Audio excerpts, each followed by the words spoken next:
until his successor takes over. But what's next for the blonde bombshell? Could he eventually revive his career in politics? Obviously, he'll make some money on the speaking circuit. But what is next for Boris? Joining me to discuss that is one of the men who knows him best, his biographer, investigative journalist, the author of Boris Johnson, the Gambler, Tom Bauer. Hi, Tom. Welcome to the show. What is next for Boris Johnson? Because he's still a young man.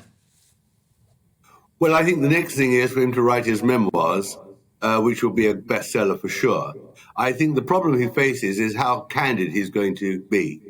Will he be as boring as David Cameron, or will he try, as John Major did, to try and admit some mistakes? I think he's got to go through a period of self-reflection and self-criticism to relaunch himself. I don't think Boris Johnson is the sort of man who's going to give up at all. He's still very young and still very ambitious. And I think he'll want to get his revenge against all those who brought him down. So from his point of view, there's a lot more to do and there's a lot more to achieve. And one of those achievements will be his resurrection. And the memoirs is part of that. So will he settle scores? I think we hope he will. Will he tell the truth about his own mistakes? I hope he will too. I think this is a moment for him to actually go into deep reflection about what he did right, and that's okay, but also what he did wrong. And I hope that'll take him, I would have thought, 6 to 8 months, because he's a very fast writer. And then we'll see what happens after that. And of course, he needs to make some money. That will be his first priority, won't it, Tom? Absolutely. I mean, that one of his great problems has been money, and all his life.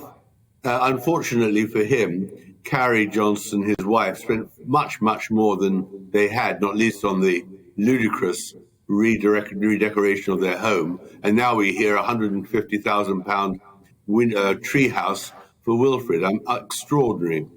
He's got very little money, even at all. He's still got to support one of his children, besides the 2 children with Carrie. I think money will be the least of his problems, frankly, because I think he'll be able to earn quite a lot very quickly. His problem will be, how does he present himself? His problem will be that for obviously his critics, he is a permanently damaged, disreputable man. For his admirers, they'll want to hear what he's got to say. I think he can't anymore do that sort of back-of-the-envelope speech. He'll have to do some very considered and purposeful speeches to reposition himself and show that he is a substantial politician. And that's going to mean concentration and some hard work. But I think he's up for that. He'd be a fool not to.